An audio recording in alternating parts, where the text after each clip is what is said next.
Tak tady ten průsek jsme udělali za dnešek. No a tady povede cesta zítra.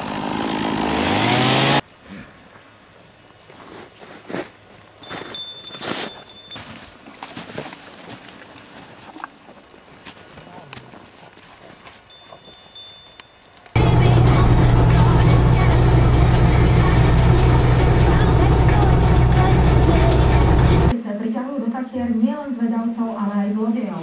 Kradne sa drevo, vykradnutá už bola aj kancelária drevárskej firmy. Najviac ale poburuje najnovšia krádež traktora, ktorý patril pražským dobrovoľníkom. Boli pritom medzi prvými, čo prišli pomáhať. Všetko si hradili sami a teraz odídu so 650 000 škodou.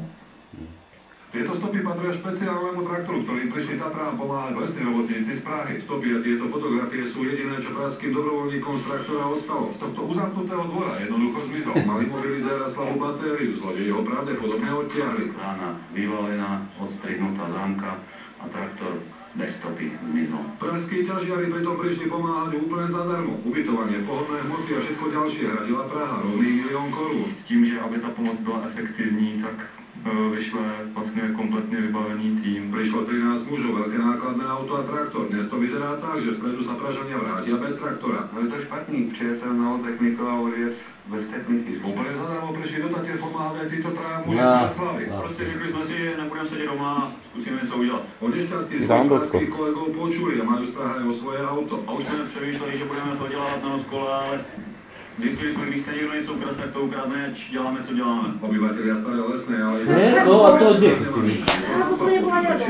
okradnutých, ktorí najskôr z Tatier odísť, ale rozhodli sa prácu dokončiť. Nemůžeme posuzovat všechny lidi podle jednoho člověka nebo skupiny lidí, která to udělala. Dobrovoľníci štíre veria, že traktor sa napokon nájde a v Tatrách sme počuli aj také názory, že páchateľ bude mať šťastie, ako polícia chytí skôr ako Tatranci. Je to teda svinstvo. Z Vysokých Tatier pre televíziu Josef Kubáni.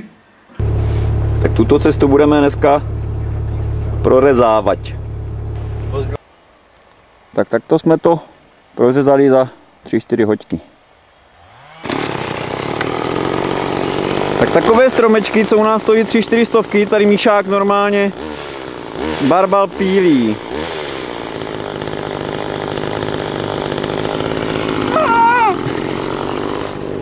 Prosím vás, pane! Nebyla tady dnes nějaká televize? Na člověka s motorovou pilou. Takže na Vánoce doporučuji je do Tatéra, tady si naberete stromečků, kolik chcete. Pane, co to tady bylo za křík? Řízl jsem si nohu.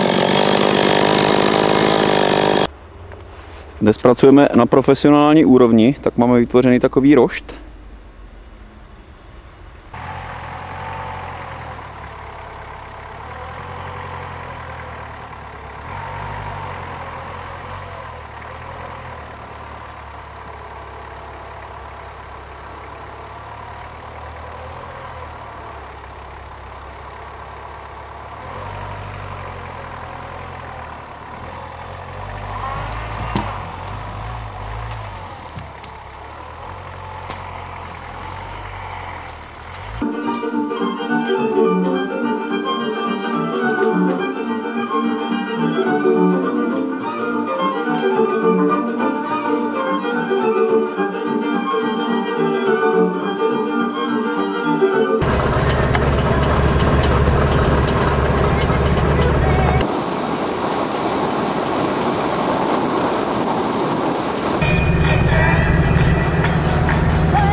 Tak jsme tady prořezali cestu ke strategickému bodu, vodárně. Bohudivo! Ještě kousek. Ani kýsl, no. Ne, stačí, když na to šlápeš na ten strom. Míšo. Bacha na nohy, volal. No, píču.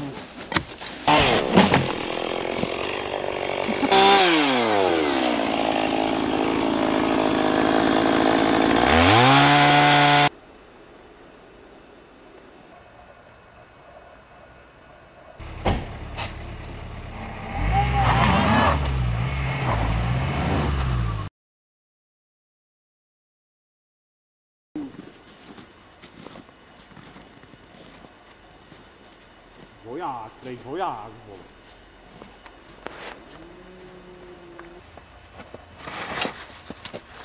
No, tady jsou další. Vítejte u nás ve Mlýně.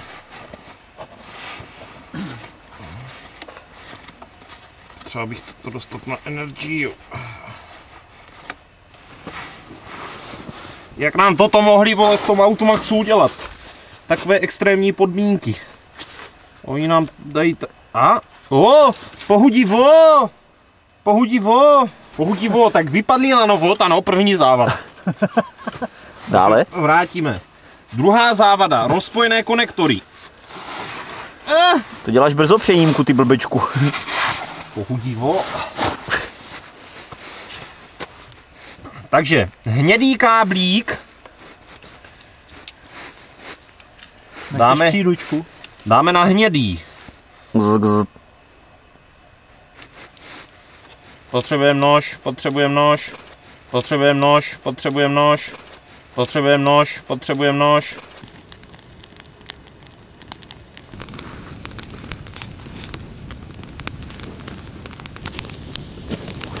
Máte v ruce. Kus honkra. Jdu pod něj.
Tak blíží se noc a pomoc stále nikde. Hurá, tak přeci jen. Přijíždí pan lesník.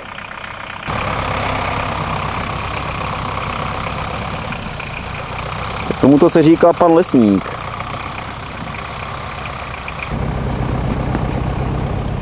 Nádhera. Olafe, koupil jsi na benzínce ten voňavý stromeček? Ne. Ježišmarja, co to tady vezem?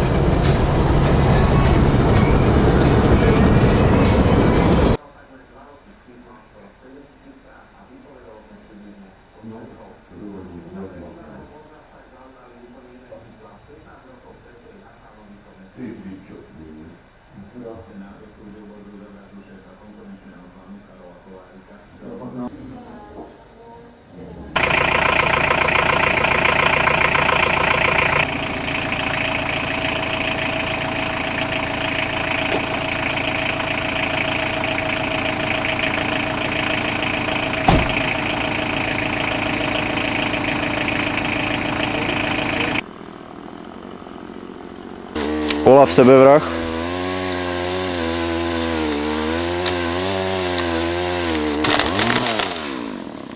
Teďka se mi šák vykousne pila, prosím.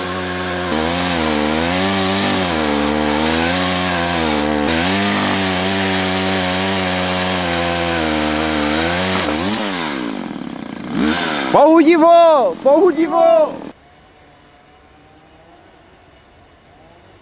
Co se stalo? Spadl na mě kmírek.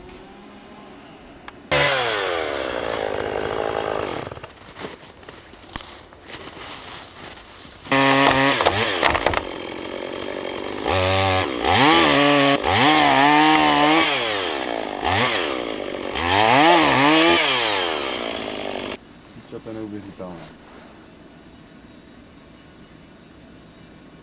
Nic, vám co ještě den a půl. Můžeme začít.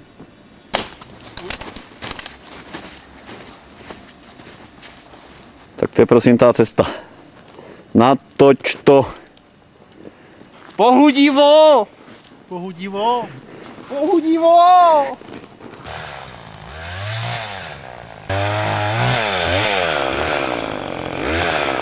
Kudy asi šel to u Gundolíčka. Tak tady ta cesta, to je vlastně to údolí pod tou cestou, takže když takhle okolo No. a tam už se dostaneš. Jdeme. Tady nám cestička krásně pokračuje romanticky. Míšák už se po ní prochází. Dnes jsme se s naší kamerou vydali za panem Bundou, který žije v romantických lesích. Dobrý den, co byste nám řekl o životě v lesích?